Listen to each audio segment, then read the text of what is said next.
حضرت علی رضی اللہ تعالیٰ عنہ کی نظر میں پیارے آقا علیہ الصلوۃ والسلام کے صحابہ میں سب سے زیادہ بہادر کون تھا؟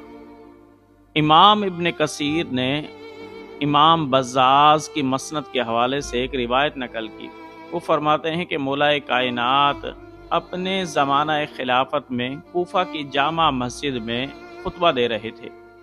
خطبے کے دوران آپ نے لوگوں سے کہا، یا ایھا الناس من اشجع الناس، اے لوگوں مجھے بتاؤ سب سے زیادہ بہادر کون ہے؟ لوگوں نے کہا کہ اے علی آپ بہادر ہیں۔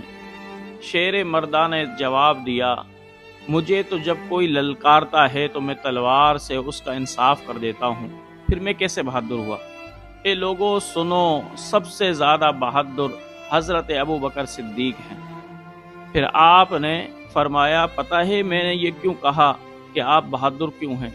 اس لیے کہ غزوہ بدر کے موقع پر جب پیارے آقا علیہ الصلوۃ والسلام کا عریش بنا دیا گیا تو اعلان ہوا کہ پیارے آقا علیہ الصلوۃ والسلام کی حفاظت کے لیے کون پیارے آقا کے ساتھ رہے گا؟ اب کسی نے جواب نہ دیا۔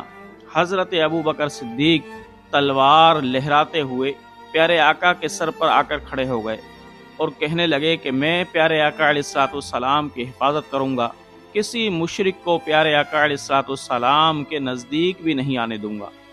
حضرت علی فرماتے ہیں کہ یہ حضرت ابو بکر صدیق تھے اور اتنے شجاع تھے کہ پیارے آقا علیہ الصلوۃ والسلام کی پھر خوب حفاظت کی۔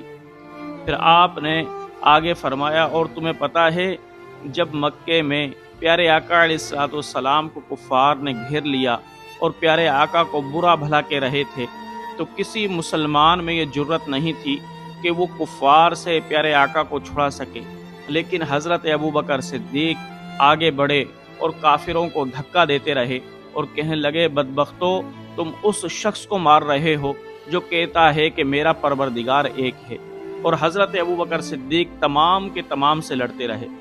یہ کہتے ہوئے حضرت علی رضی اللہ تعالی عنہ زار و قطار رونے لگ گئے اور وہ آنسو آپ کے ریش مبارک پر گر رہے تھے اور وہ کہہ رہے تھے، لوگوں اب مجھے بتاؤ تو صحیح کہ آل مومن سے کون بہتر ہے؟ لوگ خاموش ہو گئے۔ حضرت علی فرمانے لگے، آل مومن سے حضرت ابو بکر صدیق بہتر ہے۔ اللہ کی عزت کی قسم، ابو بکر صدیق کی ایک ساعت آل مومن کی تمام زندگی سے بہتر ہے۔ پھر حضرت علی رضی اللہ تعالی عنہ حضرت ابو بکر صدیق کی مدحہ سرائی کرتے رہے۔ تو میرے بھائیوں، حضرت علی رضی اللہ تعالی عنہ کی نظر میں حضرت ابو بکر صدیق پیارے آقا کے صحابہ میں سب سے زیادہ بہادر تھے، اور حضرت علی رضی اللہ تعالی عنہ اپنے زمانہ خلافت میں حضرت ابو بکر صدیق کی تعریف کر رہے ہیں۔ اس سے آپ اندازہ لگائیں کہ حضرت علی رضی اللہ تعالی عنہ کے دل میں حضرت ابو بکر صدیق کی کتنی عقیدت تھی، کتنی محبت تھی۔